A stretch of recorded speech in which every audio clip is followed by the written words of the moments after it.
Tumisang, good afternoon to you. The call to move women into the mainstream economy been made for many years. What's changing now?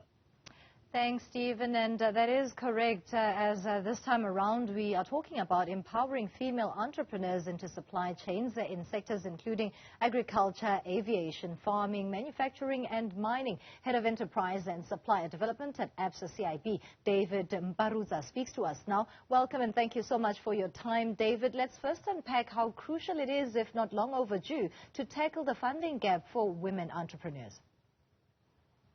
Thanks. Good afternoon, Tumisang. So I think it's absolutely crucial that we tackle this gap.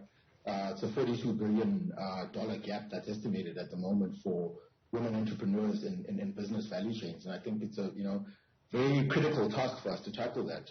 I think it does solve for a lot of issues around driving gender equality. There's also research that shows that women typically invest 90% of their income into education, healthcare, and nutrition for their families. So it not only tackles the obvious sustainable development goals, but other goals such as zero hunger and creating decent work and economic growth. Having said that, David, you mentioned the development goals, and I'm interested in finding out where then do we stand in South Africa in relation to those sustainable developmental goals and supply chain in this regard. Yeah, I think we're getting there. South Africa was obviously one of the first countries to kind of launch an act around preferential procurement. And I think at the moment we actually do have points allocated as part of the BBBE scorecard for preferential procurement to businesses that are 30% black women owned. So I think we're certainly getting there. There's a good legislative framework. I think the change really has to come that this is not about legislation. It's about doing the right thing, and I think corporates and government institutions actually need to play their own role. So they must be driven by their internal policies. They must be driven by the internal DNA within their entities to actually ensure that they support, SMEs, and not only SMEs, but they actually support women-owned businesses as well, and get them involved in their supply chains, either as suppliers or distributors of goods and services.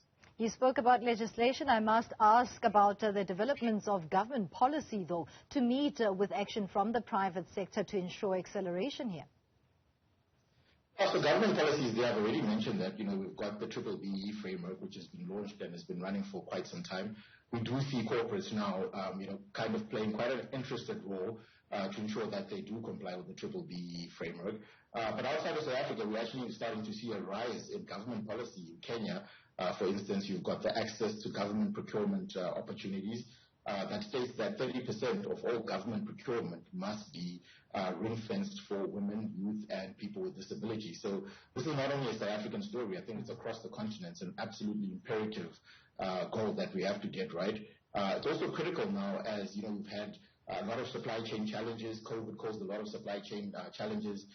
Global trade corridors closed for a while. So if you don't have access to local suppliers, you could actually be doing your business a disservice. So not only is it important from a citizenship or from a social agenda, it's important for business practice to have a few of your suppliers actually locally based.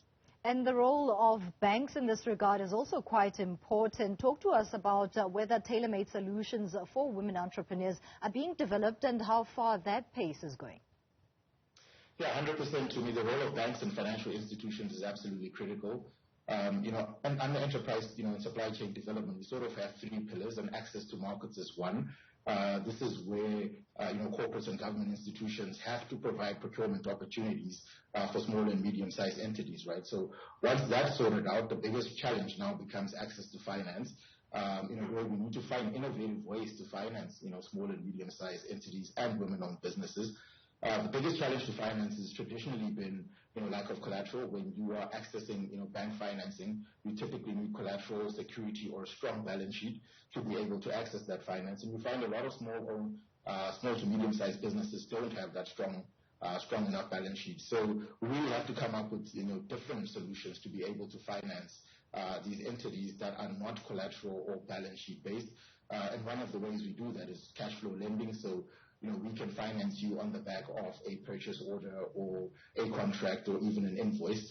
And it really takes, a partnership approach where, if you work with corporates, you work with government institutions, you really understand their value chains, who their suppliers are, who their distributors are, how long have they been supplying for them, what is the performance history. So making use of data around supply chain to be able to make financing decisions as opposed to, the traditional way of financing, which is collateral and balance sheet based. It's not only for banks to do this. I think there is a very strong role that developmental financial institutions also play, typically with providing guarantees where, we're lending to startup businesses or you're lending into riskier value chains. Then, we do partner with developmental financial institutions to give us de-risking mechanisms that make the lending decision a little bit easier to small and medium-sized entities and to women-owned businesses. Great. On the solution side of things, I'm also interested in finding out whether these measures and mitigators are making a dent, especially as we go back to the data that you referenced, that our African peers are doing slightly better in this regard when compared to South Africa. Yeah, I think it is definitely starting to make, a dent. We're certainly starting to see more women-owned, businesses. I think the largest challenge is, I think I read a stat that said over 50% of entrepreneurs are women-owned businesses across the continent. But the problem is that 70% of those operate in the informal sector. So, how do we get those women-owned businesses, to try and move into the formal sector? And obviously supply chain is one of those ways, and giving them access to markets. So we're certainly seeing a rise in women-owned businesses in mining. We've got a very good example in Kenya with one of the corporates that we work with called Safaricom. And they've actually ring-fenced parts of their procurement or procurement jobs that were typically dominated by male suppliers, such as fiber installation. And they're actually starting to give some of those contracts to women-owned business. And I think they've actually got a goal of having 10% of their procurement ring-fenced for women-owned businesses going forward. So, it's a long journey, Tumisang, but we're certainly starting to see, the right thinking, the right traction, corporates certainly getting more involved, governments getting more involved from a framework point of view, and this in South Africa and across the continent as well.